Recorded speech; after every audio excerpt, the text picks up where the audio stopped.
இப்போ வந்துட்டு நீங்க வந்தீங்கன்னா இப்போ வந்துட்டு இளைய தலைமுறைக்கு வந்து ஒரு நல்ல ஒரு மாற்றம் வரும் எல்லாம் எதிர்பார்க்கறாங்கன்னு சொல்லிட்டு நாங்க கேக்குறோம். அவர் வந்து ஒரு சின்ன ஸ்மைல வீடியோல பார்த்திருப்பீங்க. இந்த வீடியோ பார்த்தீங்கன்னா இன்னைக்கு தளபதி சென்னை பனையூர்ல இருக்க விஜய் மக்கள் இயக்க நிர்வாகிகளை மீட் பண்ணிட்டு போன பிறகு எடுக்கப்பட்ட வீடியோ. இந்த வீடியோ வச்சு தான் ஒரு செம்மையான ரூமர் நியூஸ் போயிட்டு இருக்கு. அது என்னன்னு பார்த்தீங்கன்னா இன்னைக்கு நடக்கப்பட்ட ஆலோசனை கூட்டத்தில் தளபதி இனிமேல் நடிக்க மாட்டேன் அப்படின்ற மாதிரி சொல்லியிருக்காராம். அதாவது நான் அரசியலுக்கு வந்த பெரிய சினிமாவில் நடிக்க மாட்டேன் அப்படின்ற மாதிரி தளபதி சொல்லியிருக்காராம்.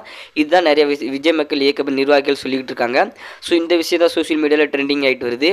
ஆனால் இந்த ஆலோசனை கூட்டத்தில் நிறைய பேர் தளபதி கிட்ட சொல்லியிருக்காங்க, நீங்கள் ஒரு விஷயம் பேசினாலே பண்ணாலே அது செம்ம வைரல் ஆகுது, இப்போ கூட சில விஷயம் பண்ணிட்டு தான் இருக்கோம், அதனால் நீங்கள் அரசியலுக்குள்ளே வரலாம் அப்படின்ற மாதிரி சொல்லியிருக்காங்க.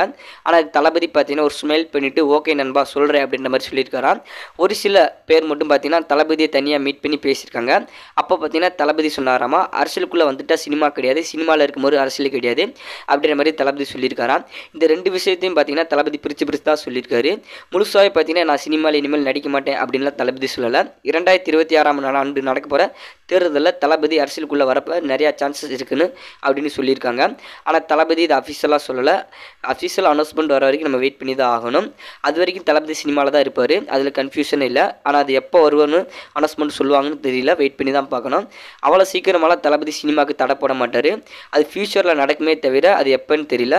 ஸோ வெயிட் பண்ணி தான் பார்க்கணும். அண்டு தளபதி அரசியலுக்குள்ளே வந்தாலே போதும், அதுக்குண்டான வேலைகளை நாங்கள் பார்த்து வச்சுட்டோம், அவர் ஓகே சொன்னால் போதும் அப்படின்ற மாதிரி சொல்கிறாங்க விஜய் மக்கள் இயக்க நிர்வாகிகள். அண்ட் தளபதி விஜய் எந்த மாதிரி முடிவு எடுப்பாருன்னு தெரியல. ஸோ வெயிட் பண்ணி தான் பார்க்கணும். ஓகே ஃப்ரெண்ட்ஸ், தளபதி அரசியலில் வருவாரா இல்லை சினிமாவில் இருந்துருவாரா அப்படின்னு உங்களுடைய கெஸ்ஸை மறக்காமல் கமெண்ட்டில் சொல்லிடுங்க. இந்த வீடியோ பிடிச்சா லைக் பண்ணுங்கள். இதே மாதிரி தளபதி பற்றின ஒவ்வொரு அப்டேட்டுமே மிஸ் பண்ணாமல் பார்க்கணும்னா நம்ம சேனலை சப்ஸ்கிரைப் பண்ணி சப்போர்ட் பண்ணுங்கள். தேங்க்யூ.